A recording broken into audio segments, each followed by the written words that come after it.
So, the key is time is precious. Now let me give you Bill Bailey's description of time. Life is not just the passing of time. Life is a collection of experiences, their frequency, and their intensity. Life is not just watching the clock tick away. Life is a collection of experiences, their intensity, their frequency. Whatever the span of your life turns out to be, here's what you want to fill it up with: experiences and the intensity of those experiences. But now let's talk about the management of time. When should you start the day? As soon as you have it finished. Plan the day the best you can, leaving plenty of room for improvising and surprises and all the stuff that happens during the course of the day. But if you've planned a good, productive day, now you start that day, you can't believe how much more valuable your time will be. Don't start the day until you have it finished. Now here's the next one. Don't start the week until you've had it finished. Now to lay out a week is a pretty good challenge. Next, don't start the month until you have it finished. The places to go and the people to see and the productivity and the sales and the customers and the development and all the rest of what you want to accomplish during the course of 30 days. Don't start the month till it's finished. And then here's the big one. This is really challenging. Don't start the year until you have it finished. To the best of your ability. It can't be finished like minute by minute. But in terms of the sweep of what you want to accomplish, make sure that that's set and ready to go by the time January 1st rolls around. Now, jot this down. Approaches to the management of time. Here's the first one. Ignore the subject. I mean, that's good advice. Don't let anything overly bug you. Because remember now, you don't have to do anything. Someone says, well, I got to get a handle on my time. The answer is no, you don't. If you want to let it all go, you can let it all go. I mean, this is good advice. Somebody says, you ought, you ought, you ought. Jot this down. Ignore all the you oughts or you should. Only if they're giving general information. We should. It's better to say if you're teaching, we should. Not you should, we should. Then you let me listen in without it being too confrontational. If everyone did this, see, that'd be great. And then you give a person a chance to choose to do it or not to do it. But when you start the you ought, now see if I don't, now see we got some tension and maybe some problems. So you oughts seem to always create problems. When you're talking to your kids, you say, no, if kids would do this, not always saying if you did this, life would be better. But if kids did this, life would be better. It's like making a little talk and letting them listen in. And then it's a little less confrontational. It gives us a choice. In one of my seminars, here's what I teach. All life form strives to the max of its potential except human beings. How tall will a tree grow? As tall as it possibly can. You never heard of a tree growing half as high as it could. No, trees don't grow half. A tree drives its roots as deep as it can, reaches as high as it can, produces every leaf it can, every fruit it possibly can. To the max. Every life form strives to the max, except human beings. Now, why not human beings? Jot this down. You've been given the dignity of choice. You're not a robot. You don't have to repeat this year the same as last year. You can tear up last year's plan, develop a new plan. So, the dignity of being a human being. Now, here's the choice on being a human being. To be part of all we were meant to be, or to be all. To strive for all, or half, or part, or some. The choice is up to you. To develop one skill or 10 skills. Someone says, well, I'd be happy with just one more language. Well, some say, hey, I'm going to learn 6 or 7. And this is all a matter of choice. And when someone says, no, you ought to learn 4, you've got to resist all that. Because this is personal dignity. And you don't want to destroy someone's dignity by doing all the oughts, and then they feel reluctant to do it. Now we've got problems. So if you want to, just ignore this subject on time management. Now here's the next one. Step down to something easier. The guy's in sales, and he says, oh, I want to own the company. Finally owns the company. Now he's got no time to play golf. He said, when I was in sales, I was making big money playing golf 3 days a week. Heck with this owning something. Heck with managing. My life was never my own after I started to manage. I'm going back to sales. See, this is the key. If you're getting too pressed, you might consider stepping down to something with a little easier time pressure. Next key to time management, and that's work longer and harder. But see, there's a limit to that. I almost lost my health the first year. I went so crazy about personal development and achievement. I just went bonkers. You know, I told you I was skinny, but at the end of that first year, I was a walking shadow. And then it suddenly occurred to me, what if I got rich and too ill to spend it? I mean, that was a shocker. So I started, developing a little more reasonable, because I said, if 12 hours won't do it, I'll work 14. If that won't do it, I'll work 18. I mean, how many hours it takes. And sure enough, it cost me too much. So see, working longer and harder for some might be appropriate. If you're just sitting around not doing that much, this might be good, work longer and harder. But you can only work so hard. Here's the key, not to work harder, but smarter. When you've worked as hard as you can, doing the best you can in terms of physical output in the time, reasonable time. Now here's the ultimate in the management of time, and that is you simply become more skillful. When I first got into sales, I was around people that could get, 9 out of 10, 8 out of 10. And when I first started, I could only get 1 out of 10. But here's what I did. I worked around the clock, so that I would make up in numbers what I lacked in skill. That's good in sales. You got to jot that down. When you're new, you make up in numbers what you lack in skill. Now, when you become more skillful, the numbers can go down because now your persuasive ability and all of that is now so high that you don't need to put as many numbers out. But at first, if you want to compete or if you want to really get good, you've got to put in the numbers. But if you get more from yourself, develop more of yourself, now the time management becomes an easier task. Now here's the next thing. Either you run the project or it runs you. I've found out when you start something, at first you're in charge. All of a sudden, a year later, it's in charge. Some of the companies I started, I'm telling you, I'm in control. A couple of years later, I'm out of control. At first, I've got it on the run. 2 years later, it's got me on the run. Haven't got enough time. I'm dizzy with trying to get it all done. So here's part of the key, and that's to get in charge. Say, I'm going to take charge of my health. Take charge of your time. Take charge of your resources, which we're going to talk about next. You're the one that's responsible for it. It's not a requirement of society that you not have a heart attack and take care of your family. That's not a requirement of society, but you must make it a requirement of yourself. Society doesn't require that you build a financial wall around your family nothing can get through. That's not a requirement of society.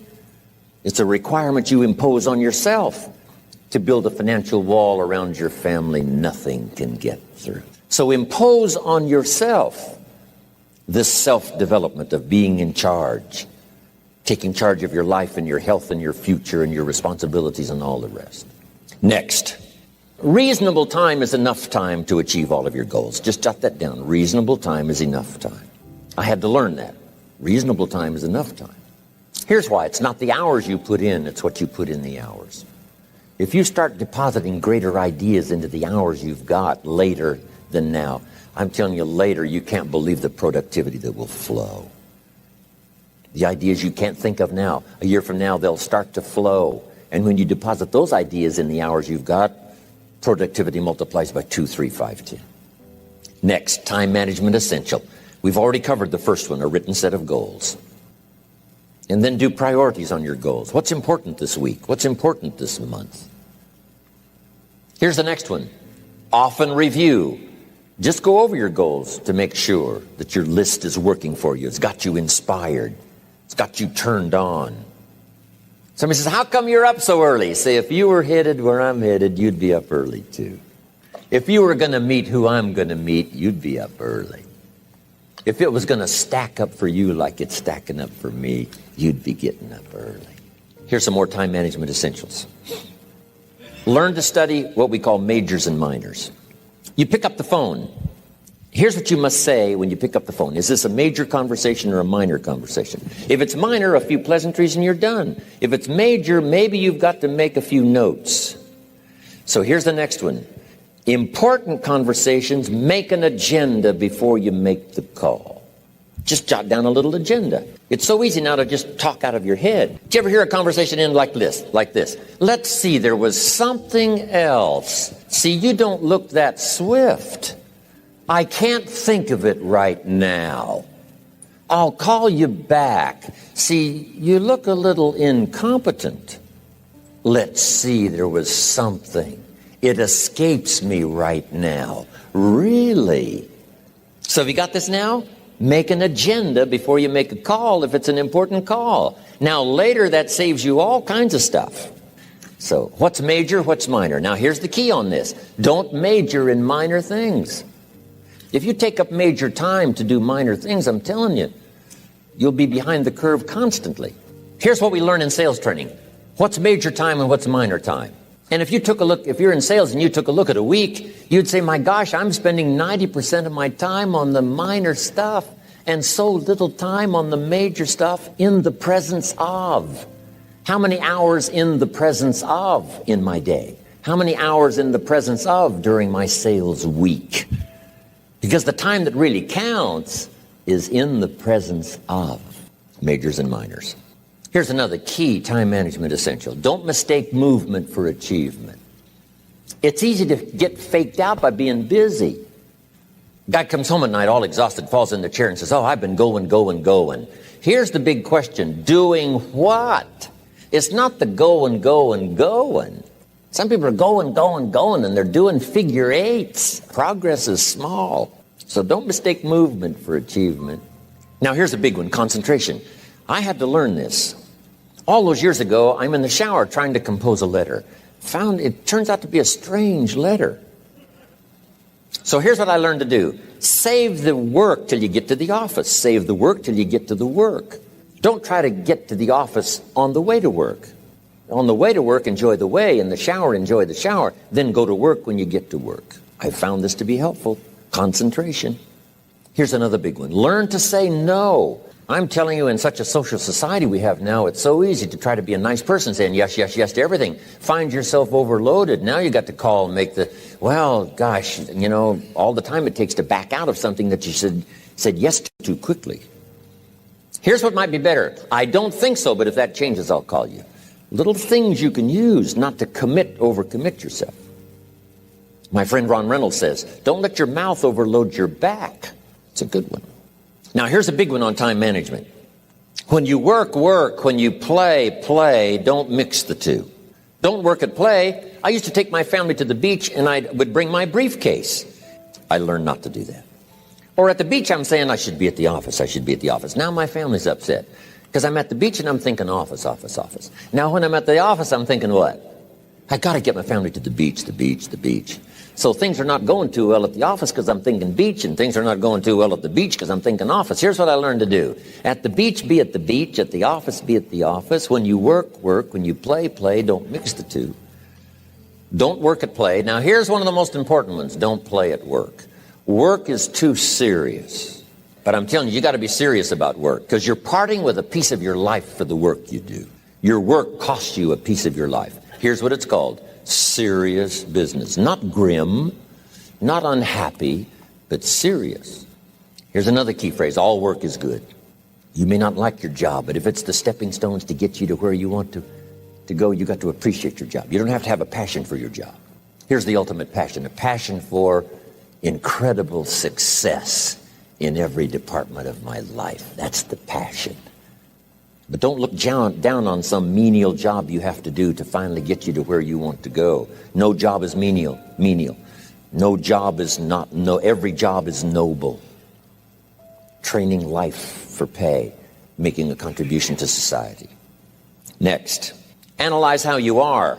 And if you have some weaknesses, doesn't seem like you can change, here's the key. Get it covered. I used to keep promising myself I'd keep the books. Finally, I gave that up. And back then, it only took me an extra $50-$60 a month for some accountant to keep the books. I said, no, I'm going to save the $50. You can't believe what I started losing in productivity because I tried to save the $50. So the key is a lot of the time you can stay like you are, but just make sure you get it covered. Next, beware of the telephone and all other systems of communication. especially the telephone at home and systems of communication at home. And here's one of the best lines I've got for you for the weekend. Let all communication systems serve you, but don't let them intrude. Here's the next one. Read all the books. You know, I've only got a few notes here on time management, but if you've got some particular challenges, you run a big organization, a big corporation, you've got some challenges, there's plenty of books. Now, here's what's next. Just be more alert to the things that might be stealing your time. Here's why. Time is like capital. You can't let someone steal your seed corn. You can't let someone steal your capital. And you can't let someone steal your time. You must designate your time. And some of the time that you designate, you must not let anyone steal. Casual time, you might let someone intrude and steal a little bit and take a little bit, but not serious time. Next, one of the great time management savers is to learn to ask questions up front. Sometimes you talk to somebody for an hour, and then you ask questions and find out if you would have asked those questions up front, you could have saved yourself an hour. Asking questions up front helps you to get to the problem now. But if you just launch into some discourse, you might waste 30 minutes, waste an hour, when here's what you should have been talking about. After you finished an hour, you say, John, what's really the problem? He said, well, it's something personal. See, that's what you should have been talking about this whole hour. Now here's the last one, thinking on paper. And that's to keep a journal. One of the things I'm known for around the world, have been now for 39, 40 years, is keeping a journal. Now my journal is not it's not necessarily it's not like a diary. It might be part diary. You know, I'm flying over Ireland and I write down a few little things that impressed me. Today I met this person. Wow, what an extraordinary event. Today I conducted this seminar in Rome. 1,000 people stood up and sang for me. I've got a little bit of a diary in there. But here's what primarily your journal is for. Collecting good ideas. A journal is to collect good ideas on your health, good ideas for your business, good ideas for your future, good ideas for time management. Because I used to take notes on pieces of paper and torn off corners and backs of old envelopes and restaurant placemats. And I threw all this stuff in a drawer. It did not serve me well. I finally learned to get a bound copy, right? And just keep a journal, right? If I was here, I had my journal, I'd be taking notes, right? These 2 days in my journal. Now, if you're caught without your journal, you just take the notes when you get back home, put those notes in your journal, throw the paper away. Because we don't usually go through paper to review. But see, my journals now make up a significant part of my own library. Here's what's next to leave behind, and that's your library. The books that changed your life, the books that changed your health, the books that rescued you from oblivion, the books that you passed on to other people, they were so exciting for you, the books that made you financially independent, the books that developed your leadership, the books that gave you wisdom to ponder when things were tough, the books that got you through the winter, the books that helped you to plant in the spring and harvest in the fall. What a treasure to leave behind. If you do that, here's what's for sure. Your books will be more valuable than your furniture. So to answer the question of where you want to arrive and the kind of person you want to be, you've got to get serious. What I would ask you to do, starting today, is get excited about committing an act that's positive, an act that's constructive, to make the changes in your life that you want made, and to go the direction that you want to go. Get excited about your potential. Human capacity is usually never the problem. Little children can learn several languages. We can learn to do the most incredible things. All we need to do is take the time to do it. So it's not a matter of capacity. It's a matter of judgment. It's a matter of excitement. It's a matter of will. And it's a matter of wanting to bad enough. So it's pretty exciting to know that any day you wish, you can change your life. Any day you pick out, you can make major changes. It doesn't ever have to be the same again. And that's exciting. Knowing that intellectually and personally, you can actually do the things that will make major changes in your life. There's so many things to work on this, that if you don't get busy and work on it, sure enough, the time will pass. And sure enough, 5 years from now, you'll wind up where you don't want to be, wearing what you don't want to wear, driving what you don't want to drive, being what you don't want to be. Now's the time to fix it. Now here's number 3. You've got to get going. All of the things that you've learned will not do you that much good if you don't put it into an action plan. You've got to get going. In my management and leadership seminar, we teach game plans, how to put all the good things that you've learned into action. Economic action, social action, personal action. How to make the changes and how to actually do the work, how to actually function. Get going, that's the key. Some people are ever learning, but they don't put it into action. They don't really take the action. It's like the man who keeps bringing materials to the building site and never builds anything.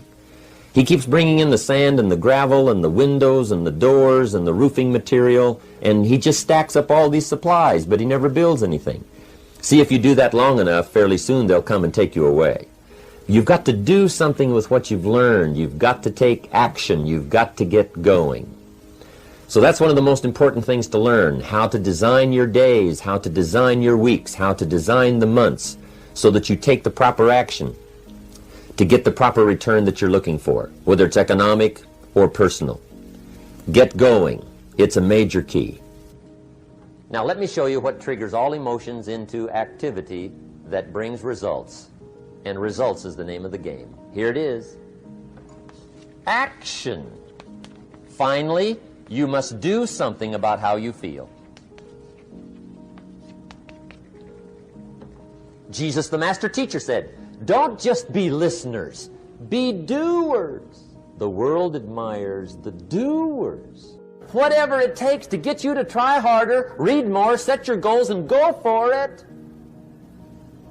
Here's the next attitude disease. Overcaution. Some people never will have much. They're too cautious. Now, you can also be too reckless, but you can also be too cautious. This is called the timid approach to life. And my caution was always the risk. Risk used to drive me right up the wall. I used to say, what if this happens? It's called the language of the poor. What if this happens? And on top of that, if this was to happen, look at the fix I'd be in. I better not try. I could always ace myself out.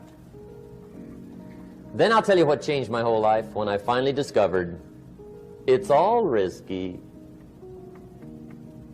The minute you were born, it got risky. If you think trying is risky, wait till they hand you the bill for not trying. If you think investing is risky, wait till you get the tab for not investing. See, it's all risky. Getting married is risky. Having children is risky. Going into business is risky. Investing your money is risky. It's all risky. I'll tell you how risky life is. You're not going to get out alive. That's risky. The Englishman says, well, if that's the way it's going to work out, let's give it a go. Right, that's what it's for. Give it a go. Somebody says, yeah, but I'm looking for safety and security. Fine, then huddle in a corner. We'll cover you with a sheet, bring you 3 meals a day. And we'll protect you, feed you, look after you, care for you. We won't let anything happen to you, and you'll probably live to be 100. The guy said, well, yeah, I'd live to be 100. But what a way to live. Right. What a way to live, safe and secure. Don't ask for security. Ask for adventure. Better to live 30 years full of adventure than 100 years safe in the corner. And see, it's not important how long you live. What's important is how you live. Here's the next attitude disease. We're almost through with this motley list. In fact, we're almost through. Hang on. The next one is pessimism. Pessimism, the deadly disease of always looking on the bad side, the problem side, the difficult side, checking all the reasons why it can't be done. The poor pessimist leads an ugly life. He doesn't try to figure out what's right. He tries to figure out what's wrong. He doesn't look for virtue. He looks for faults. And when he finds them, he's delighted. How ugly. This is the poor guy who looks through the window, doesn't see the sunset. He sees the specks on the window.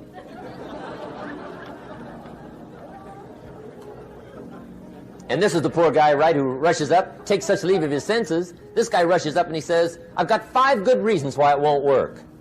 He's so dumb he doesn't know all he needs 1. He's got 5.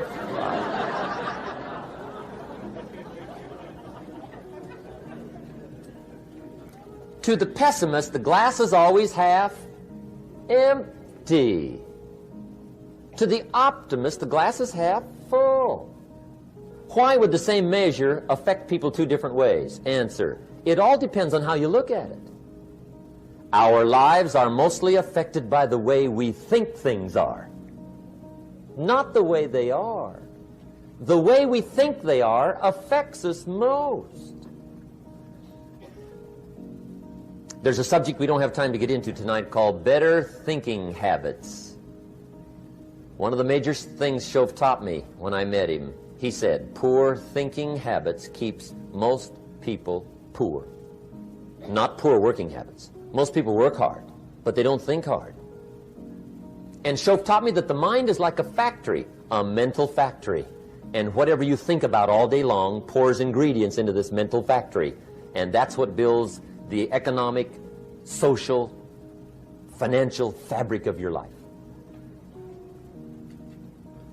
He quoted me a Bible phrase that says, as you think, so you become. How awesome. When he talked about poor thinking habits, he had me. I used to start the day reading the morning newspaper. I mean, you can believe that or not. I'd get a cup of coffee and read the paper. I'd load up on wars and riots and murders and stabbings and killings and bank robberies and muggings and car wrecks and tragedies. I'd even read the back pages. I seem to like that stuff for some weird reason. I'd load up on all that, and then I'd start the day. You can imagine the kind of days I used to have. You walk around on your financial knees. They call you economic peewee.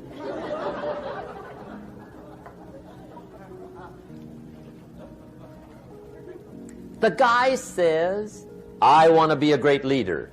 Wonderful. The first thing we do is follow him to his house. When we get there, we walk in and check his library, number 1. Somebody says, well, why check his library? The reason is because what a man reads pours massive ingredients into his mental factory, and the fabric of his life is built from those ingredients.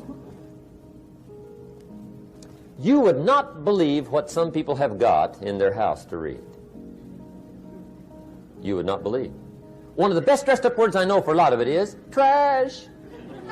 Can you imagine dumping a barrel of trash into this mental factory every day and coming out with a rich, dynamic, positive life? It can't be done.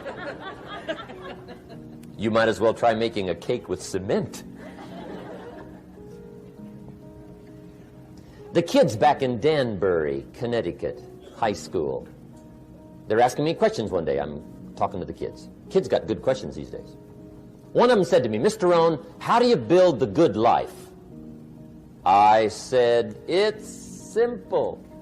It's not easy, but it's simple. Here's how you build anything. Select the right ingredients, keep out the wrong ingredients, and it starts with thought. Everything starts with thought. So you must be wise and careful what you think about, because that starts everything. You got to be wise and careful. I asked the kids, what would happen if somebody dropped sugar in my coffee? They said, well, you'd be okay. I said, what if somebody dropped strychnine in my coffee?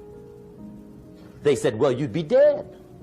I said, correct. Lesson 1. Life is both sugar and strychnine. You gotta be careful. I said, what if my worst enemy drops in the sugar? They said, will you be okay? I said, what if my best friend, even by accident, drops in the strychnine? They said, well, you'd be dead. I said, correct. Lesson 2. Watch your coffee.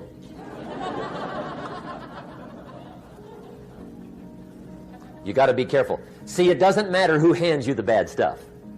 It doesn't matter where you get the bad stuff. It'll still do its damage on your bank account. wherever you get it. Mr. Schoaf gave me one of the greatest phrases when I first met him when he said, Jim, every day stand guard at the door of your mind. How important. Stand guard at the door of your mind. And you decide what goes into your mental factory. Don't let anybody just dump anything they want to in your mental factory, because you've got to live with the results. Okay, here's the last disease, and we're through with this list. In fact, we're almost through. Hang on. The last subject is very brief. The last disease, but this one is deadly. Engage in this one, indulge in it even slightly, and you might as well forget the future, because it's going to forget you. Complaining, crying, whining, griping, a Bible word called murmuring. See, that'll ace your future. Spend 5 minutes complaining, and you have wasted 5. And you may have begun what's known as economic cancer of the bone. Surely they will soon haul you off into a financial desert and there let you choke on the dust of your own regret. I hope I said that well, so you won't forget. It's a deadly disease. If you don't think it's bad, ask the children of Israel of Old Testament fame. Typical of us all, their story just happened to get in the book. Story says, children of Israel were slaves. God performed a series of dazzling miracles and got them out. And now they're heading for the promised land. Remember the story? Heading for the promised land. Tragedy of the story. Tienen que hacer es no desatender la forma, fijarse estas disciplinas paso a paso.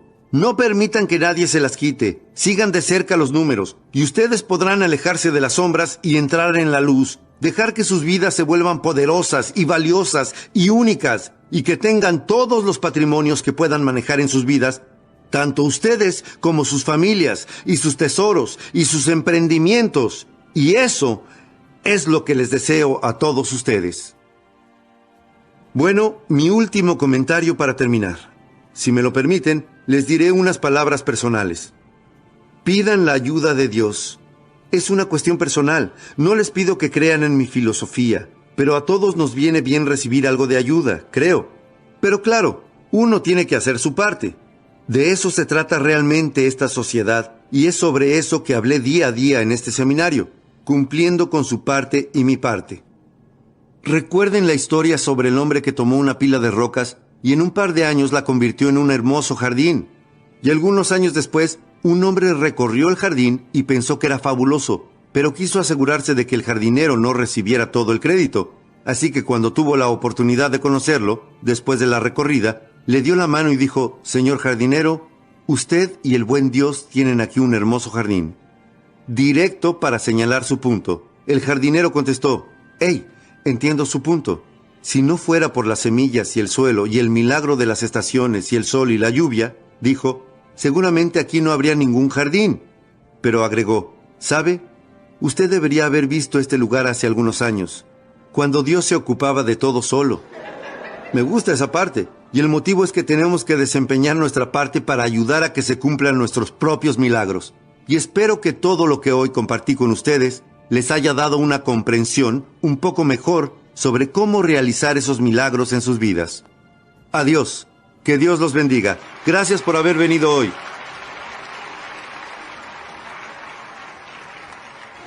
Gracias por haber escuchado El Desafío de Tener Éxito de Jim Rohn.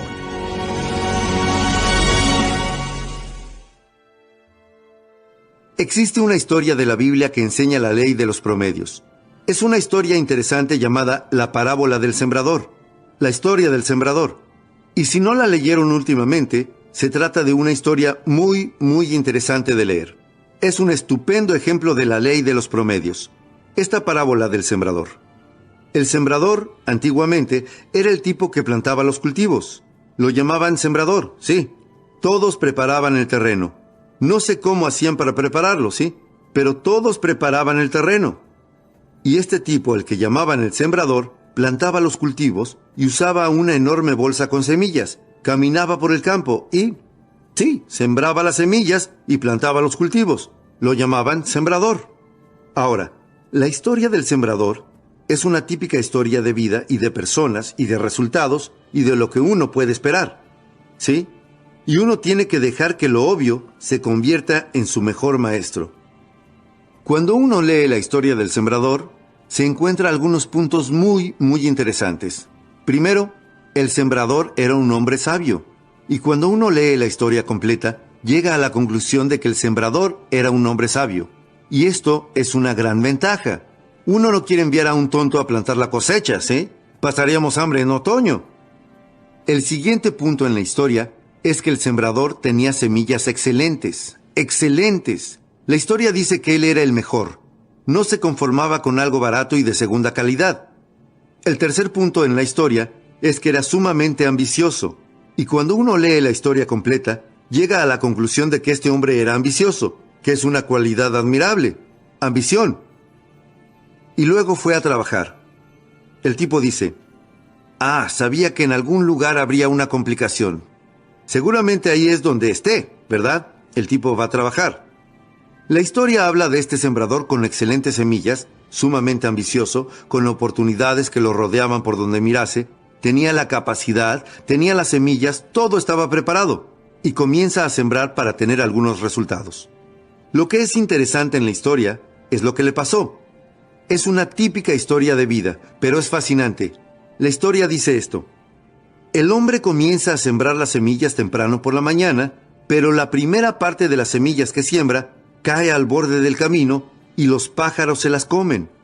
Él siembra estas buenas semillas, un hombre sumamente ambicioso que siembra estas buenas semillas y los pájaros se las quitan. Siembra algunas más y los pájaros las comen. Siembra algunas más y los pájaros las comen. Pero recuerden que esta es una historia de vida y de personas. ¿Les parece que esto sea algo típico? Vean, yo tengo que decirles como líder que los pájaros van a comerse parte de las semillas. Prepárate, John. Digamos que están en el negocio de los bienes inmobiliarios, ¿sí? Alguien aquí está en el negocio de los bienes inmobiliarios. Prepárate, John. John dice, hey, estoy buscando un cambio. Necesito un cambio de ocupación y escuché sobre los bienes inmobiliarios. Ustedes dirán, John, ven conmigo el viernes por la noche. Vamos a realizar una clase orientativa y te mostraremos cómo funciona. Podría ser un rayo de luz para ti. Ganarías el dinero que quieres ganar. Darías un giro a tu vida. ¿Quién sabe lo que puede pasar? John dirá, me parece estupendo. Allí estaré el viernes por la noche. Aprenderé todo. Seguramente me convierte en uno de sus mejores vendedores. Dirán, bueno, nos vemos el viernes por la noche. Llega la noche del viernes. Se suponía que comenzarían a las 7:30 y John no aparece. Uno dirá, bueno, quizás hay mucho tránsito. Así que esperamos hasta las 8. Cerca de las 8 llegamos a una conclusión. No va a venir. Pregunta, ¿qué pasó desde la inigualable conversación que tuvieron con John y le dieron esa estupenda idea? Prepararon una explicación, le ayudarían a cambiar su vida. Él dijo que estaría allí y sin embargo no está allí. ¿Qué podría haber pasado entre ese momento y el viernes por la noche? Los pájaros alcanzaron al chico. Lo atraparon. Y quién sabe quién podría haber sido, ¿cierto? Tal vez fuera su cuñado. Le habrá dicho, bienes inmobiliarios, no vas a meterte en esas cosas, ¿no? Lo habrá convencido de no hacerlo. O su plomero. Le habrá dicho, deje que le hable sobre los bienes inmobiliarios. ¡Su plomero! Bueno, si rastrean el mensaje hasta lo que pasó, podrían perder el camino. Existen un par de cosas que se pueden hacer cuando los pájaros están comiendo las semillas. Uno es que no se puede perseguir a los pájaros. Maldecirán a esos condenados pájaros e irán a perseguirlos. Dirán, esperen a que vea a su cuñado. Voy a ponerle los puntos sobre las íes. ¿Qué sabe él sobre bienes inmobiliarios? ¿Y su plomero? Entonces estarán tratando de corregir las cosas en lugar de aceptarlas como son. La mejor lección en la vida es aceptar como es y no desear que fuera de otra manera, no desear corregirla. ¿Cómo aprovechar la manera en que es? Algunas personas prefieren vengarse a seguir adelante.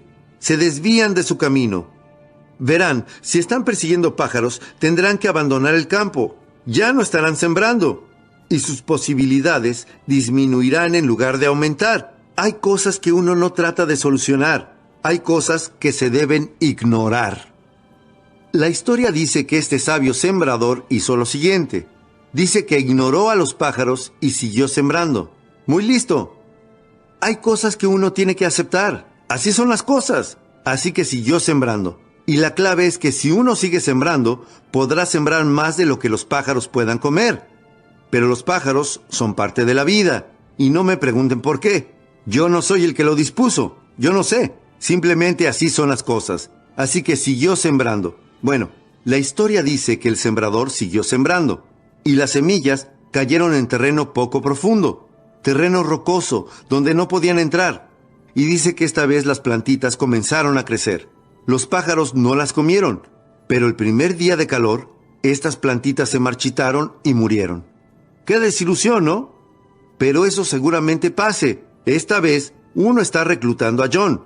John dice, seré uno de sus mejores empleados. Él no se presenta a la tercera reunión. Dirán, ¿dónde está John? Dirán, yo no sé, alguien lo asustó y él... Cuando yo iba al colegio, había algo más de 400 personas.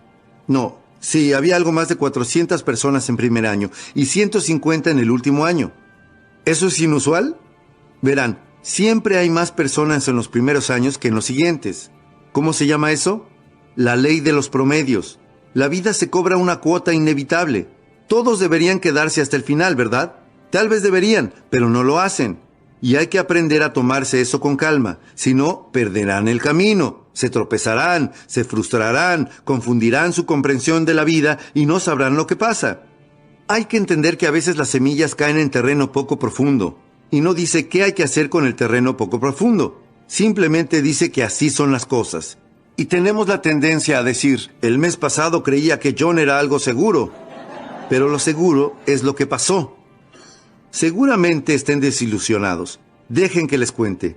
Cuando esto no resulte, ya saben, tal como habían planeado, van a desilusionarse. Pero ahí está lo que uno debe aprender para ser un líder. Hay que aprender a controlar sus desilusiones. Es algo muy importante. Pero a veces es fácil decir, bueno, Pete renunció, John renunció, supongo que voy a renunciar. Y estarán siguiendo a otros en lugar de liderar. Seguramente estén desilusionados, pero bueno, estén desilusionados, pero no dejen que eso les gane y no dejen que eso se acumule sobre sus hombros. Simplemente comprendan que así son las cosas.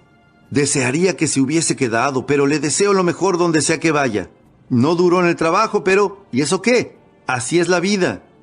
Bueno, esto es lo que la historia dice que hizo el sabio sembrador. Siguió sembrando.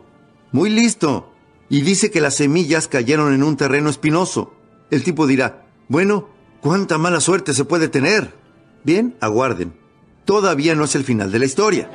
Las semillas cayeron en el terreno espinoso y las plantitas comenzaron a crecer. Pero las espinas las asfixiaron hasta matarlas. ¿Les parece que esto sea algo típico? Verán, las espinas iban a hacer algo. La pequeña historia de la Biblia llamada espinas, las preocupaciones de la vida. Pequeñas preocupaciones, pequeñas obligaciones que engañan a las personas y les roban sus grandes oportunidades, y que se presentan a diario. Y no sé qué hacer al respecto.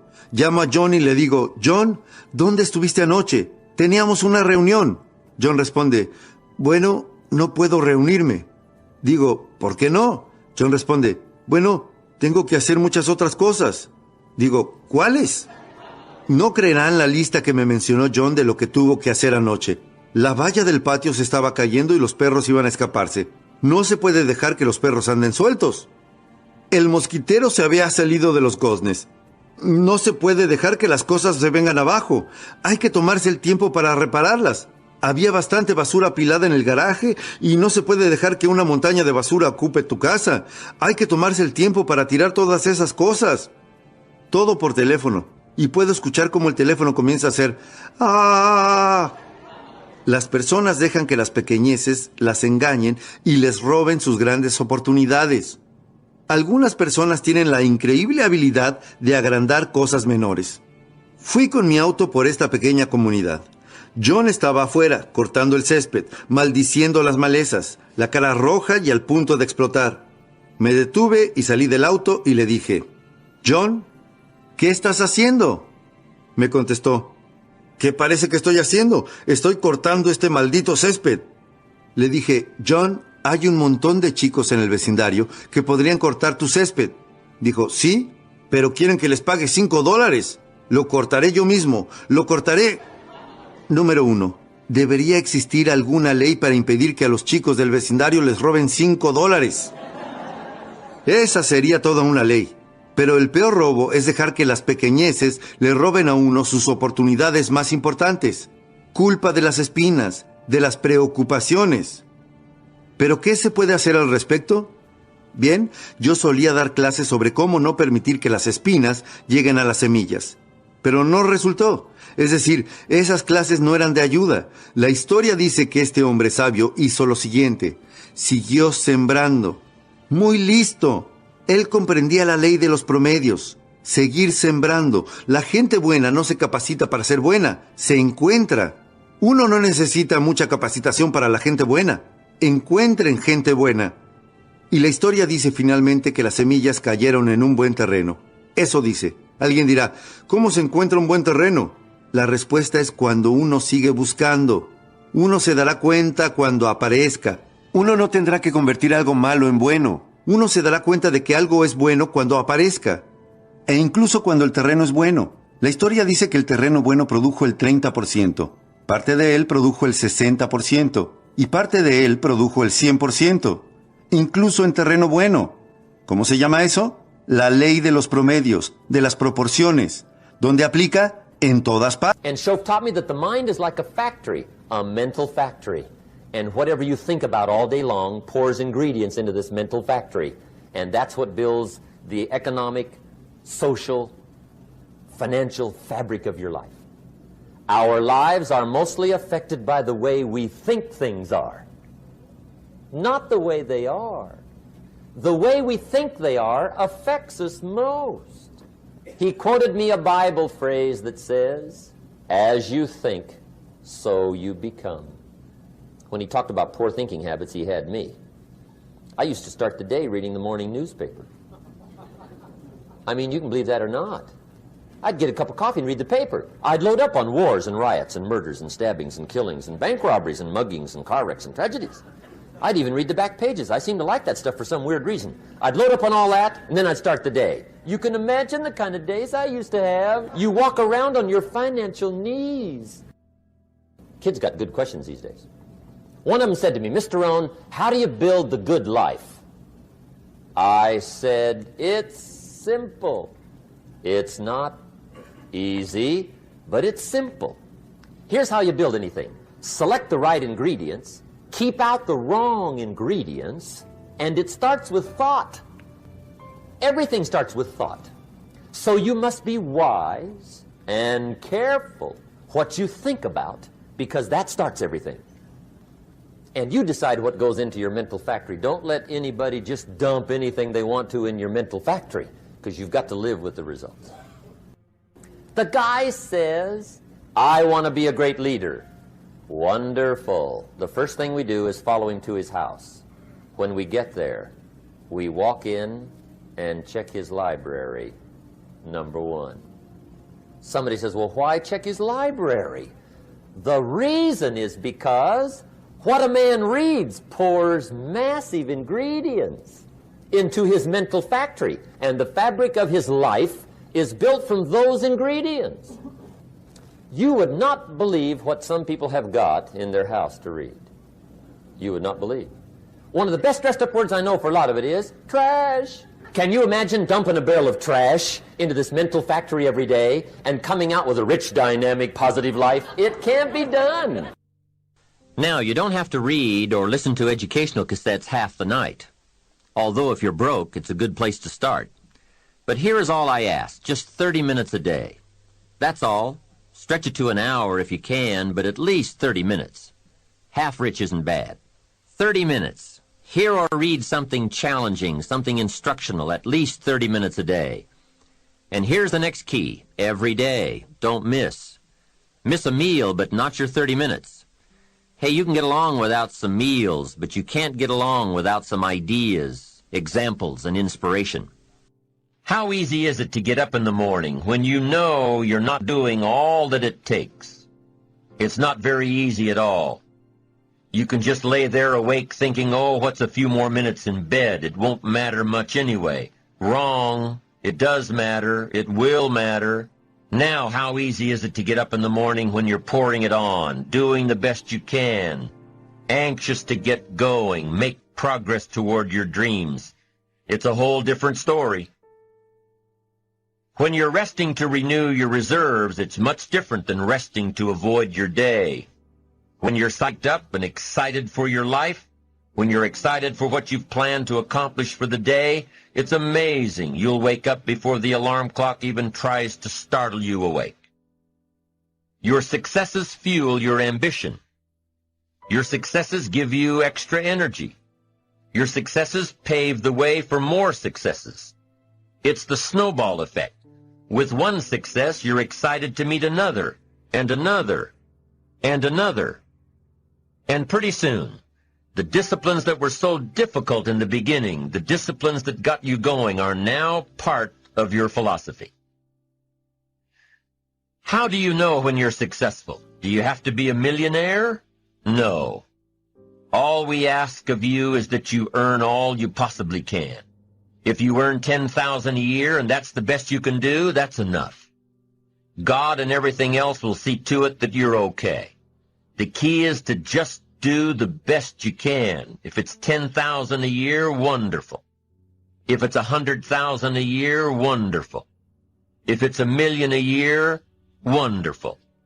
It doesn't matter $10,000 a year or $1 million a year.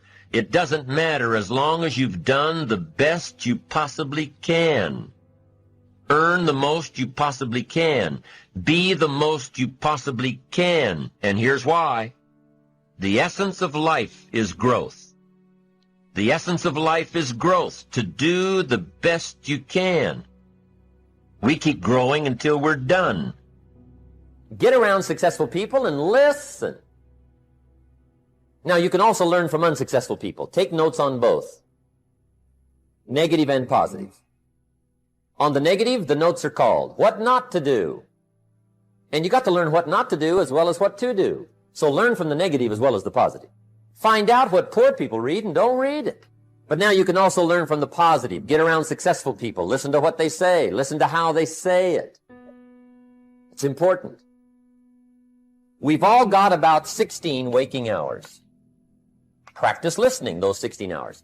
And I say practice listening because listening isn't easy. I found out it's easier to talk than it is to listen. But if you will practice listening the 16 hours you're awake, sure enough, from surprising sources comes great ideas. Now, here's some of the best advice I've got for the whole evening. It won't get any better than this. This is it. Poor people ought to take rich people out to dinner and listen. That's some of the best I got. If a guy's not doing well, one of the first things he ought to do is find a guy that is doing well and offer to buy him his dinner. Spend $50, $60, $80, $100. Go for the full 9 course. Start him on the juices and hors d'oeuvres. Get him started talking. The salad takes 15 minutes. Keep it rolling. Biggest steak in town takes 45. Keep it rolling. Pour on the dessert. Stretch that meal out about 2 hours. If you get a successful person to eat and talk for 2 hours, they're liable to drop ideas in your lap, change your life. Multiply your income by 2, by 3, by 5. But you're right. Poor people don't usually take rich people out to dinner. That's the problem. The guy said he's rich, let him buy his own dinner. I'm not coming up with any money. The words we have are the only words available to us. The words we know are the only tools available to us to, number one, interpret what's going on, to interpret what's being said, and to express your heart and your mind. Now, if you can't interpret well, and if you can't express well, you can imagine what a deterrent that is to the good life and the extra treasures, the extra feelings, awareness, riches, power, influence. So it's very important to have a good vocabulary. It's very important now to be able to translate it. Learning to say it well. Now, this is a whole subject in itself. This is worth a weekend of study. Let me just give you a short list of suggestions on learning to say it well. Number one, repetition. It just takes practice. I don't know any substitute for the practice. To learn any skill, you've just got to go through it again and again and again. You just do it over and over and often. Next is vocabulary. Saying it well is proper choice of words. To build my early vocabulary, I used to put 3 or 4 words I didn't know on a card, put it up on the sun visor on my car. Back in those days, I traveled a lot by car. Sure enough, by the end of the day, I'd mastered 2 or 3 words. Vocabulary. Vocabulary is a way of seeing. One reason for vocabulary is to interpret what we see, to interpret what we hear. The vocabulary of the mind grapples with the words and the images that come to our mind. Now, if you've got a poor set of words and skills and tools with which to interpret, you can imagine the errors and the mistakes you'll make in judgment. And since vocabulary is a way of seeing, if you can't see well, you can imagine the errors you can make and how they compound as life unfolds. We do 2 things with vocabulary. We interpret and we express. Here's some other parts to saying it well. Sincerity, from the heart, with noble intent, wishing to bring value. That adds immeasurably to your ability to speak well, communicate well.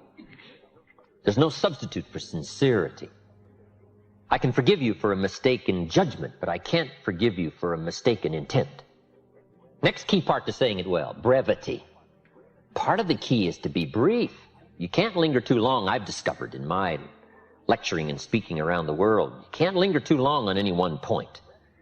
I used to tell stories too long. I get involved in a long story on and on. By the time I hit the punchline, people forgot how it started. Now it doesn't make sense. Too long. Here's why brevity is important. The human attention span is short. You haven't got long to get it said before you lose your audience. Sometimes we try to make up in words what we lack in self-confidence. So part of the key to being brief is personal development, personal growth, personal awareness, understanding self-worth. Now you can use the economy of words. And this is a good position to be in, that what you are adds so much weight to what you say that you don't have to say very much. But brevity is a good point on saying it well. Here now starts the power of what we say, intensity. Part of the strength of what we say is the words we choose. The greater part of the strength of what we say is the emotions that are loaded into the words. Here's what has power unmatched, words loaded with emotion. There is no greater power. Words have an effect, but words loaded with emotion have an incredible effect. My words may reach you, but if I can't touch you with my spirit, if I can't touch you with my emotions, my feelings, my beliefs, then I probably haven't affected you very much. The feelings, the belief, the commitment, all that I am, if I can put more of what I am into what I say, no telling what miracle I can wrought. No telling how much of an effect I can be. Real persuasion comes from putting you into what you say. But now here's part of the clue, and we call these extra refinement of leadership skills, learning to measure your emotions. That's very important, to learn to measure your emotions. You don't need an atomic explosion for a minor point. Enough, but not too much. We call this understanding how to measure the flow of your emotions to cover a point. Okay, but if it needs heavyweight stuff, you reach and get it. If it needs a milder approach, you learn how to measure it in milder, easier terms. But it's very important to measure your emotions, your feelings. Now, what do we mean by intensity and emotions? Here it is. All of your experiences and how they've affected you. That's the sum total of your emotional content. Where you've been and what you've heard and what you've seen and who you've met and this whole panorama of life experiences for you up until now and how you felt about all that. That we call the sum total of your emotions. Now, the key is to learn how to measure all that and put it in effective amounts into the words you choose. So here's the key to effective communications. Well-chosen words loaded with well-measured emotions. Next is style. And there's all kinds of parts to style, from body language and gestures to facial expressions and eyes and emotion. But style is very important. Here's part of the clue. It's not just the matter you cover, it's the manner in which you cover the matter. Style is important to attract someone's attention, to emphasize the point. Now, I've got a couple of good points here on style. Be a student of style, but don't just copy someone's style. Make sure that the study of style becomes distinctly you. But it is also important to be a student of style. How people speak well, be a student of that. And then borrowing bits and pieces from people you admire and the way they can communicate. Then make sure that all of that blended into you becomes your own distinctive style. But style is very important. Now, there's a variety of styles. But it's important to study your own style and say, how am I coming across in style? Should I learn to emphasize more? Should I learn to be more emphatic? All these things concerning style. Read your audience. It's very important to read and to pick up the signals of what's happening with your audience. So let me give you some clues on reading. Simply to listen. Part of reading is listening. You pick up a lot of clues as to what else to say, what all to say by being a good listener. From early times, I think we've learned to be a good speaker, you've got to be a good listener. That's where you pick up the information, is to listen well, especially in a private conversation, a more informal conversation. Good listening habits. That's part of reading. There's a Bible phrase that says, humans cannot live on bread alone or food alone. It says the next most important thing to bread is words. Words nourish the mind. Words nourish the soul. Humans have to have food and words to be healthy and prosperous. Make sure you have a good diet of words every day. But you can change yourself. You say, well, what can I do about the upcoming winters of my life? The challenges that I know I'm going to face. Here's what you can do. You can get wiser and stronger and better.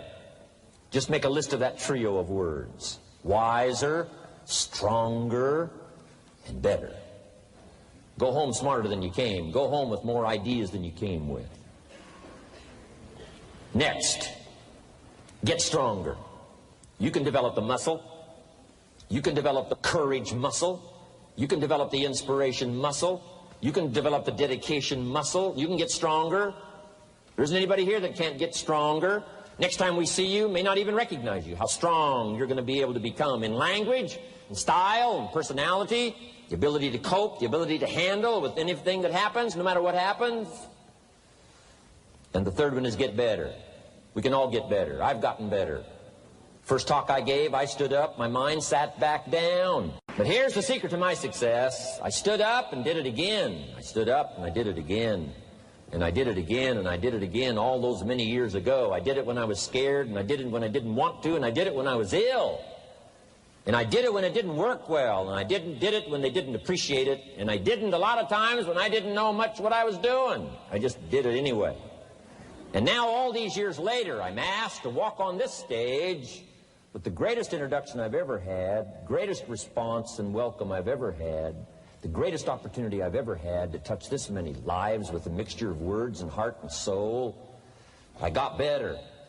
I got better day by day and week by week and month by month. And I'm asking you to do the same thing until you can develop a long arm and a long reach, until you can develop influence that won't quit. Touch people next year you couldn't touch this year. Touch people now you couldn't touch before. Conduct a meeting now you couldn't conduct before. Heart and soul now mixed in there that wasn't there, missing before. I'm asking all of you to get better in spite of the winters, in spite of the downturn, the money downturn, the social downturn, the personal downturn, whatever it is. Just get stronger. Get better. The key is not to wish for a better winter. The key is to wish for more strength, more wisdom, more courage, get better, get wiser, get stronger. Here's number 2. Learn to take advantage of the spring. Spring means opportunity. And we've got a fresh spring going here. It's called a spring like no other. A spring, an opportunity like no other for you. But here's the clue. Spring is not a guarantee of a harvest in the fall and the autumn harvest time. Here's what you must learn to do. Underline the 2 words if you're taking notes. Take advantage. Take advantage of the spring. Don't just be faked out by the spring because the nice weather has come and looks like everything is going to be a lot better. The winter's finally passed, the spring is here. I'm telling you, that's not going to do it for you. Just because the spring is here, it's not going to do it for you. You got to seize it with your own two hands and take advantage. Read the books. Study the tapes. Go back through your notes. Get ready to cash in on the spring. And now there's a sense of urgency here. Here's why. Spring doesn't last that long. Let's take advantage of it. It's called take advantage of the spring. And there's also an urgency here. How many springs have you got in a lifetime? Not very many. Life is brief at the longest. The Beatles wrote, life is very short. And for John Lennon, it was extra short. For Michael Landon, it was extra short. But it is short. There's an urgency here. Don't waste your springs. Don't just let them pass, hoping the time will pass. Take advantage. Last year it was seize the moment. And I'm asking you now this season to seize the spring opportunity. You've got a new organization going, seize the spring. You've got a new distributor going, seize the spring. You've got a new life situation going, seize the spring. Take advantage of it. Don't let it pass without giving it the best of your two hands and your attention.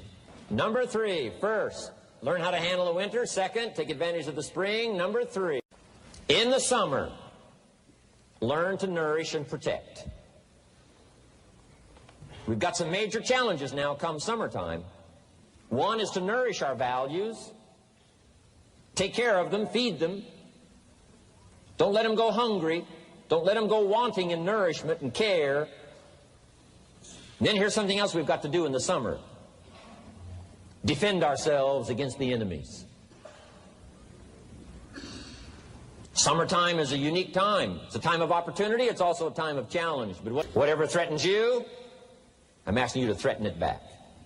Take care of your responsibility, but don't take anything off of anybody. Somebody wants to destroy your chances for a good future by their negative talk, negative thinking, putting it all down. I'm telling you, walk away if you have to. Walk away. Whatever threatens you, threaten it back. Whatever threatens your opportunity, threaten it back. Now, some of our enemies are on the outside, but here's the most important thing to understand. Some of our enemies are on the inside. Let me give you a quick list. Indifference. You got to do battle with your own indifference. Boy, it's easy to coast. Especially if you've accomplished something, extraordinary. Now, somebody says, I got to relax. Here's the key. Not too long. The weeds will take all you plant if you rest too long. Don't rest too long. Indecision. You got to make those decisions. The ones that don't turn out to be good gives you experience to make better decisions. Don't let much time go by without making some decisions. The ones that you can make quickly, make them quickly. The ones that take time, take your time. But get those decisions made. Don't let indecision be an enemy, rob you of the future, empty your bank account, leave you with zero in the purse. Don't let that happen. The next one is doubt. Sure, there's doubts on the outside. People doubt that America's going to make it. People doubt that Europe's going to make it. People doubt that Russia's going to make it, that Poland's going to make it, that Czechoslovakia is going to make it. They doubt the whole world is going to make it. But I'm asking you not to pick up all those doubts. I'm asking you to have some faith, have some courage, believe, drive your doubts into a small corner. Don't let them loose like a mad dog, drive you into a small corner. Don't doubt the future. Don't doubt the possibilities. Don't doubt the extraordinary gifts that your distributors bring to your organization. Don't doubt that. And here's the most important one of all. Don't doubt yourself. If I've got miracle working power to change my life, so do you. If I've got the ability to change, so do you. If I've got the ability to read, so do you. If I can discover, so can you. If I can grow, you can grow. If I can develop, you can develop. If I can get an invitation like I got 6 years ago, help take something around the world, so can you. If I can stand on this platform, Idaho farm boy raised in obscurity, so can you. If the millionaire team can do it, president's team can do it, walk off with the diamonds, the trophies, so can you. I'm asking you, don't sell yourself short. We haven't sold you short. That's why Mark, Larry, and Dr. Katzler and I have decided to invest a big share of our life these 4 days in being with all of you. If we didn't think you were worth it, we wouldn't have showed up. We don't need to conduct another meeting. We don't need to walk on another stage. We don't need to get up early like we get up. Don't need it. Except for the challenge and the opportunity to invest in this many people's lives who wouldn't get up early. To have a chance to work miracles and invest in this many people's lives and help turn the world upside down for better nutrition called Herbalife. To a lot of people, ambition is kind of a mystery. The dictionary says it's an eager desire for distinction, power, or fame. But what does that really mean? Well, let's start with the word eager. All by itself, eager is kind of exciting. Kids are eager for their birthday parties. They expect to be the center of attention, get lots of presents, eat too much. I guess grown-ups are eager for birthdays too. Unless, of course, they're embarrassed that the number of candles on the cake outnumber their achievements. But we can be eager to see a ball game, eager to see our kids in a dance recital, eager to see an old friend, eager to shop for a new car. Eager sounds like a lot of fun. But do you ever hear people say they are eager to live a better life? Eager to have a better family? Eager to make a lot of money? Probably not. And that's a problem. Because how I see it, living a better life, having a better family, and making a lot of money takes an eager desire. We have the remarkable ability to get exactly what we must have. But there is a difference between wishes and desires. We've all heard people say, "Oh, I wish I could just drop 5 pounds. I want to be a little lighter." And we've probably said it ourselves, especially after a big holiday dinner of turkey and homemade pie and every other thing we can possibly stuff ourselves with in one 8-hour period of time. And even though we may wish we could breathe a little easier in our clothing, we have to have the desire to exercise a little more and eat a little less. The "I wish I could lose weight" has to become, "I have the eager desire to lose weight." I'm also sure you've heard people talk about wishing they had more money to pay the bills, or take a vacation, or just to take a little pressure off of life. But before their lifestyle can change, their wish needs to become a desire. If they really desired change, they wouldn't spend their evenings just watching TV and wishing they were doing something more. The backbone of an eager desire to change is discipline. True ambition is disciplined, eager desire. It's that little part within us that says, if I want to be ready for that meeting tomorrow, I need to finish preparing for it today. If I want to make sure I can pay for my kids' college education, I need to start saving today. If I want a better life tomorrow, I need to start working on it today. Ambition is a minute-by-minute, day-by-day mentality.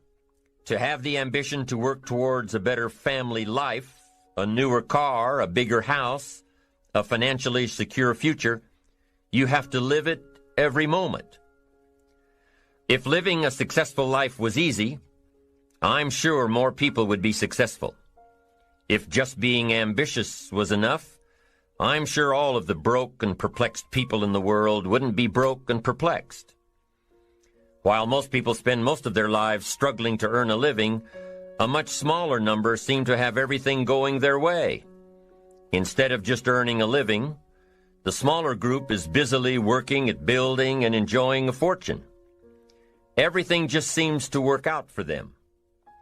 And here sits the much larger group, wondering in awe on how life can be so unfair, complicated, and unjust. So what's the major difference between the little group with so much and the larger group with so little?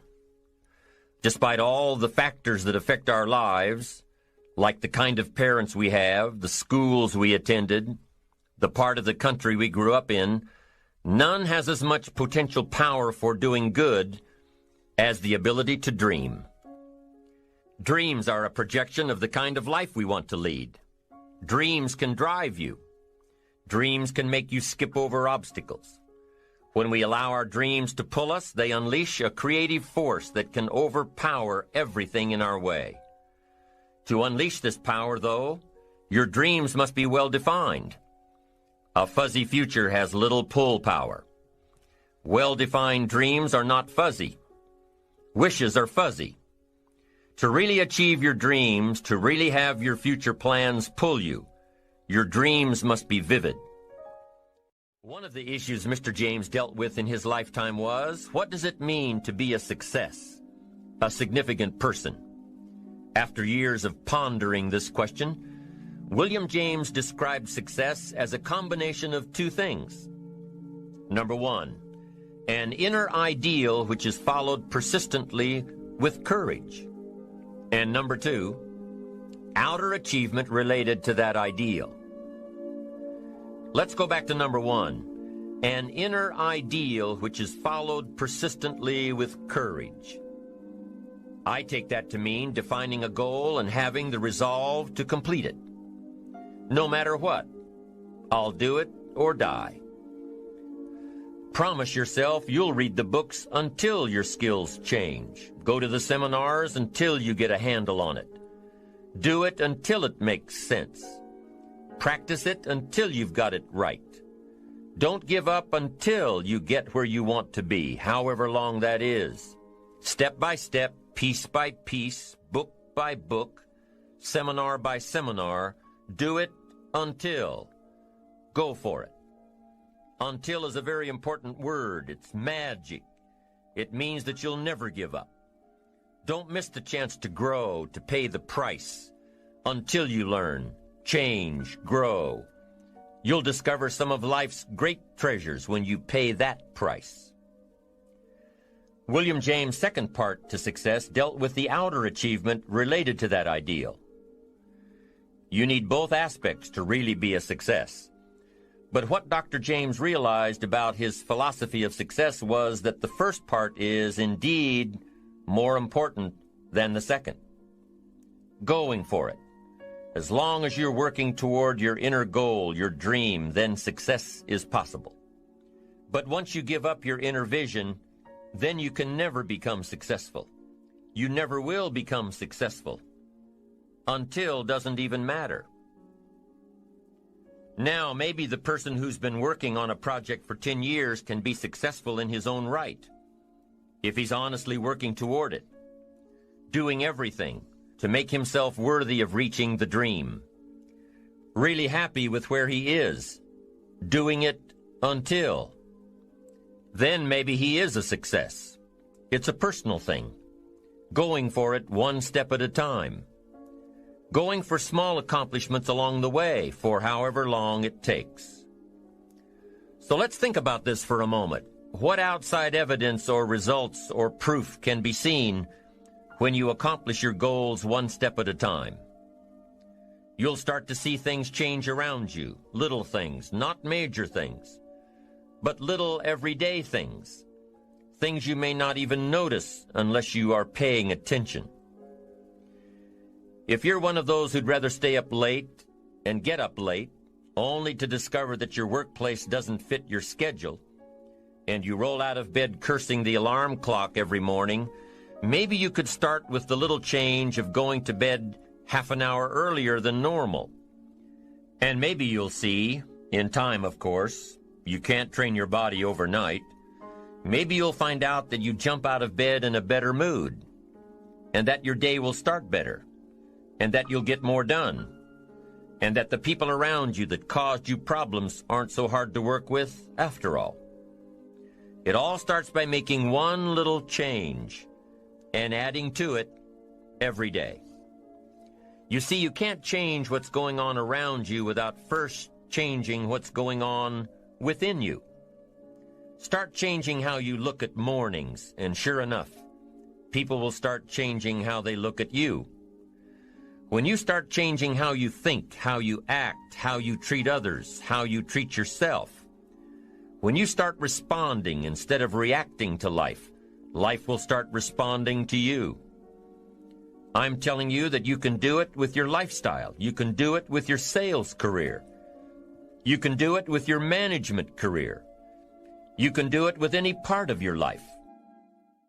You cannot believe what can happen in such a short period of time. So you ask yourself, what small changes can I start making today? Well, you can start in your car on your way to work. If you're sitting on the highway, stop-and-go traffic, moving at about 15 miles per hour tops, look at the guy or the lady sitting next to you and give them a smile, or thumbs up, or even wave.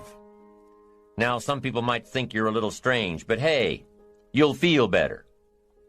And tomorrow, when you get into the office, how about a big cheery hello to the people at the front desk, and everyone you see on the way to your office? And when you get home tonight, how about giving your wife or husband and kids big hugs instead of collapsing on the sofa? When you start with the little things that make others happy, improve their day, you'll find that these little things add up to big ones. So what happens when you start taking charge of your own personal happiness, your own life? Do you think that these little things will somehow make a difference in meeting your goals? You bet they will. You can't do it alone. You can't be successful by yourself. It's hard to find a rich hermit, you know. The ambitious person realizes that each of us needs all of us. You all by yourself may have finalized the company's marketing plan, or finished up the sales projections, or even wrote the mission statement for the year to come. Even if you did this all by yourself, you really had the help of all of those around you who tolerated and supported your need to be undisturbed, or provided service to you during the project. Maybe you should thank those people every once in a while with a dinner certificate or a bouquet of flowers. After all, without your support team, you probably wouldn't be where you are today. You can't be successful by yourself, so thank them. Thank those around you, and let them know just how important they are to you. Be it your office personnel or your family or your friends, a thank you sure goes a long way. You don't have to worry about the winds that will most certainly blow around you, the obstacles, the negativity that will stand in your way. You don't have to worry about what other people will say. You just have to keep your mind on your course. Those winds may blow fast and furious, but if you know your path, if you know where you are going, they will help push you toward the dreams and goals and treasures that you have already decided you're going after. Your goals will push you forward, ahead of the stormy weather. There are some amazing people around that we can learn from today, people who have already braved the storms and come out on top. People who are still alive today. People who started with nothing and ended up with something great. Famous people, not so famous people. Maybe even people you know, but don't know their stories. People who had an early vision and ambition. People who turned their focused dreams into the reality of success. One of my friends tells this story about her dad. She thinks he's cheap. She gives him a hard time every time they go to one of those all-you-can-eat places, because he eats all he can eat, until he can't move, until he needs to take something for indigestion. But she knows where he came from, his history, and understands just why he is the way he is. He eats all he can eat because he was raised in an orphanage, a place where you had to grab all you could or you'd be hungry. But the real story behind her father is that he made himself a millionaire with nothing more than a dream. He watched his own father drown when he was 4, was taken away from his mother a few years later and put into an orphanage because he was so bad. Raised by other people, strangers. After growing up in foster homes, he decided to go out on his own.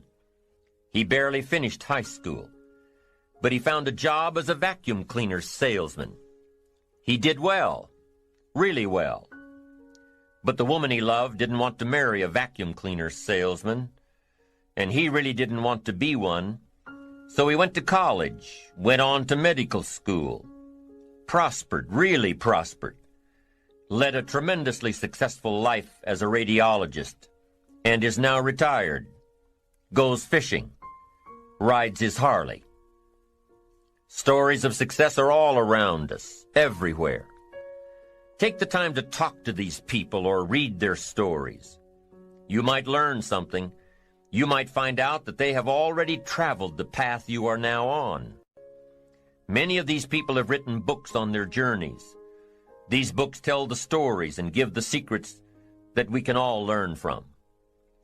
Let's say you decided to take a trip, just a short one, maybe for a weekend. Let's say you want to go away to a place you've never been before. Wouldn't you want to find someone who had been there? Ask them a few questions? What's the best way to get there? The safest route? The quickest route? What do I need to bring to be totally prepared? What fun things should I look for on the way? What dangers do I need to avoid? By talking with someone who has already been there, it'll make your trip that much more enjoyable. It's the same thing with life. By listening to those who are farther along in the journey you are interested in taking, and learning from their successes and failures, you just might pick up something that will make your journey that much better. Listening to the stories of others can be motivating, captivating. They can provide that extra push you've been looking for. They can demonstrate what the power of ambition is truly all about. They've been there. Their knowledge is valuable. And when you use that knowledge and motivation to take action, you'll gain momentum. Eventually, you will find that the key to motivation, true motivation, is right there inside you. You won't have to look elsewhere to get pumped up, turned on, charged up. With the right knowledge behind you, you will learn how to motivate yourself. With the right knowledge, you will find yourself becoming inspired on your own. And in order to move forward, you must be motivated, inspired, ambitious. You must have dreams and goals that create ambition, good ambition, positive ambition. Now, ambition does not mean being greedy. It does not mean being selfish. It does not mean getting ahead at the expense of others.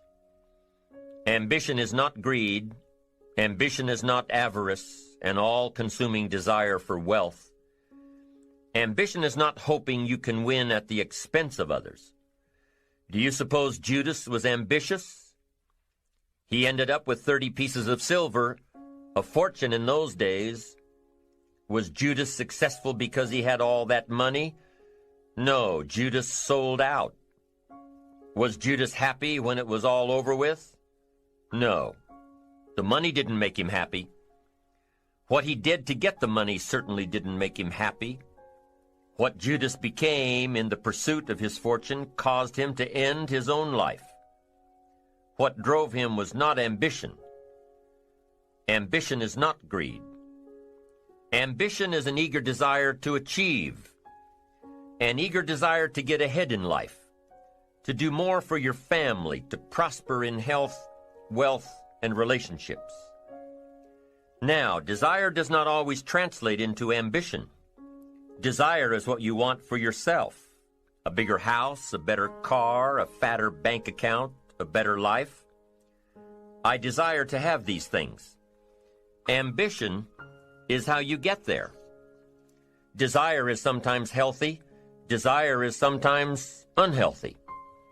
Desire might say, I want the tallest building in town. The destructive side of desire might urge you to tear all of the other buildings down. I guess that's one way to do it. You might get away with tearing down the first one and maybe the second one. But in your desire to tear them all down, sooner or later, some guy is going to be standing out in front of his building saying, I'm on to you. Get out of here. And pretty soon you're no longer known as a builder. You're known as a destroyer. Now, the second way to have the tallest building in town is to see it, dream it, and plan it, and put your team on it, work on it. Go through all of the steps to get there. Do it right. have the ambition to be the owner of the tallest building in town, and go through all of the right steps to get there. If you really want it and have the skills to do it and the patience to weather all of the storms, your ambition will lead you there. We get paid for bringing value to the marketplace. Now, it takes time to bring value to the marketplace. However, we do not get paid for time, so we cross that out.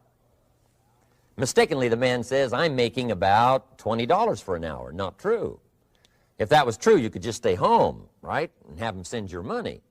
So that's not true. We don't get paid for time. We get paid for value brought to the marketplace. Now, since that's true, here's one of the key questions of my talk to you today. Is it possible to become twice as valuable to the marketplace and make twice as much money in the same time? Is that possible? The answer is yes. Could you become 3 times as valuable as you might be right now to the marketplace and make 3 times as much money in the same time? And the answer is yes. 5 times, 10 times? Of course. America is unique. It's a ladder to climb. It starts down here, let's say, at $5 an hour, and it keeps going up. Top income last year, $80 million. The guy who runs Coca-Cola. Now, that's a heck of a ladder. That's why everybody wants to come here, right? The boat people are not headed for Vietnam. People haven't plotted and schemed for 50 years saying if I could just get to Poland, everything would be okay. Not true. Everybody wants to come to America. And the reason is because we've got the best wind ever blowing in our favor. We've got the best economic opportunity anybody's had in 6,500 years. And all you have to do is understand it and take advantage of it.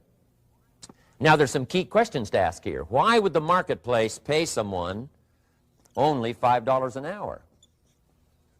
Very simple answer. They're not very valuable to the marketplace. Now, we must underline to the marketplace. This person might be a very valuable brother, yes. Member of the family, valuable, yes. Valuable member of the church, of course. Valuable citizen of the country, yes.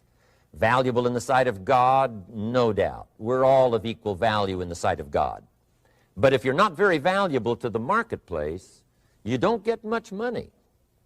You say, well, it shouldn't be that way. Well, then you got to start your own country. You know, this one's been in process for 200 years, and this is the best we've been able to come up with.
So far. But here's the key. You don't have to stay here. Now, there was a big debate in Congress last year that this $5 was not enough, should be 6, should be 6, should be 6. But we don't need legislation. 6 is already on this ladder. The next step up. You know, if you work for McDonald's, they'll pay you $5 an hour to take out the trash. If you whistle while you take out the trash, they'll pay you $6 an hour. So we don't need that legislation. You just need to take lessons on how to whistle. Have a good attitude. Now, as you begin to climb this ladder, why would the marketplace pay some people $50 an hour? Answer, evidently, they must be more valuable to the marketplace. 10 times more valuable. And is that possible for someone to be 10 times more valuable and earn $50 an hour instead of 5? And the answer is yes. That's what America is all about. Now, why would the marketplace pay some people $500 an hour? Evidently, this person must be much more valuable to the marketplace. That's what's important to understand, to the marketplace. And would the marketplace pay one person $80 million for 1 year's work? And the answer is, of course. If you helped a company make $1 billion, would they pay you $80 million? I'm telling you, it is possible. And that's why America is so exciting. That's why this financial ladder is so exciting. It's possible for all of this to come true for all of you, no matter where you start. As a student in school, just getting started out there in the workplace, this is all possible for you. Now, Mr. Schoaf gave me the clue on how to climb this ladder as high as I wanted to climb. Now, we're talking primarily economics here. There's a lot of other ways to become valuable to your family, valuable to your friends, valuable to the community, valuable to the team, right? Valuable to the team effort, valuable to the concert. But here's what he said to me. In climbing this ladder economically, all you have to do is work harder on yourself than you do on your job. Once I heard that, it made sense to me. I kept hoping that everything else would change around me, found out that if I went to work on myself, worked on my skills, worked on my language, if I became better than I was each year, if I grew in skills and language and vocabulary and competence, then I would become attractive to the marketplace. Not very long ago, a company called me and said, Mr. Rohn, we're expanding internationally. We'd like to have a bit of your expertise to help us. Would you give us a bit of your time? We'll add some millions to your fortune. And I said, okay. And I thought later, isn't that interesting they would call me? Then my second thought was, of course they'd call me. Who else would they call? I can get the job done. Now, what a contrast for me, farm boy from Idaho, raised in obscurity, parents of modest means, broke when I was 25. How come I would get a telephone call and someone offer me a lot of money to help them in expanding around the world? Simple answer, evidently. Something happened to me between age 25 and where I am today. And I can tell you where it all started. From my teacher, Mr. Schoaf, who said to me, we don't have to change what's going on out there. That's the wind that's blowing. All we have to do is change what's going on in here. And now there's several ways to do that on personal development. And let me give you those ways. Here's the first one. We must learn from personal experience. Pretty simple. Learn from what happens to you. Take a look back over the last few months. Did you make some mistakes? How could you correct those for the future? Take a look back over the last year. Have you done it right or done it wrong? Let's correct it for the next year. Learn from your personal experience. Mr. Schoaf asked me when I first met him, he said, Mr. Rohn, how are you doing? You've been out there now 6 years. And I said, I'm not doing very well. He said, I suggest you not do that anymore. What a simple, swift analysis to my situation. He said, if you keep doing it, the next 6 years will be like the last 6. You don't want that to happen. Let's make the changes. So learn from your personal experience. Now, here's number 2, why I came to share this video experience with you today. And that, I call it OPE, other people's experiences. That's me, other people. That's your teacher, other people. That's your friends and colleagues, other people. The people you meet that can pass along to you their experiences, what's happened to them, the mistakes they made, how they corrected them, how they changed their health and changed their bank account and changed their income and changed their future. That's it, other people. Now, there's 2 kinds of people to learn from. One is failures. It's too bad failures don't give seminars, right? That would be valuable. Bring your notebook, have them tell you how they lost it all and threw it all away, threw their health away and threw their friendships away and things didn't work out well. That would be valuable. But now then we must also learn from positive, people that have done well. They've got the health, and so we ask them, how did you become so healthy? They've got the skills, so we ask them, how did you become this skillful? They've got the income, so we ask them, how did you get here in such a short period of time? So now here's what's important in personal development. In learning from other people, we learn, number 1, by observation. We learn what we see. We watch people that are successful in what they do. In sports, we watch their disciplines. In business, we watch their disciplines by observation, what we can see. The reason I created this video is something that you could see someone's experiences translated for you. Second, we learn by what we hear. I've got some of my lectures on cassette tapes, so you can take them with you wherever you go and learn by listening. Turn your car into a mobile classroom and listen. And then listen to the sermon on Sunday morning. Listen to the lectures. Listen to the teacher. Listen to someone who's got something good to say. And then number 3 is vitally important on personal development, and that is read all the books you can possibly read in your lifetime. Mr. Schoaf got me started on my library. I've got one of the better libraries. Haven't read everything in it, but I feel smarter just walking in it. My library. At least I was smart enough to buy it. Now I got to be smart enough to read it. And then, of course, I got to be smart enough to decide what's valuable and then do it. But this one is very important. Become a good reader. Some books that helped change my life. Mr. Schoaf recommended, of course, the Bible. And my parents made sure I was a pretty good scholar by the time I was 18. That's been so beneficial for me, drawing from those illustrations, reading about those stories, people who made it and people who didn't make it, and what the difference was. And then other books that helped to really change my life. One called Think and Grow Rich by Napoleon Hill. And then a book that helped me become financially independent by the time I was 31. And that book is called The Richest Man in Babylon by George Clason. And I'm going to share a little bit of that book with you when I get to financial independence today, our third subject. But I started reading the books, attending the classes, making sure that I got in front of people that had something good to say. And then I started keeping a journal. One of the major things my teacher taught me was to keep a journal. He said, don't trust your memory. If you hear something good, just make a little note and write it down. Now, at first I took, notes on pieces of paper and torn off corners and backs of old envelopes.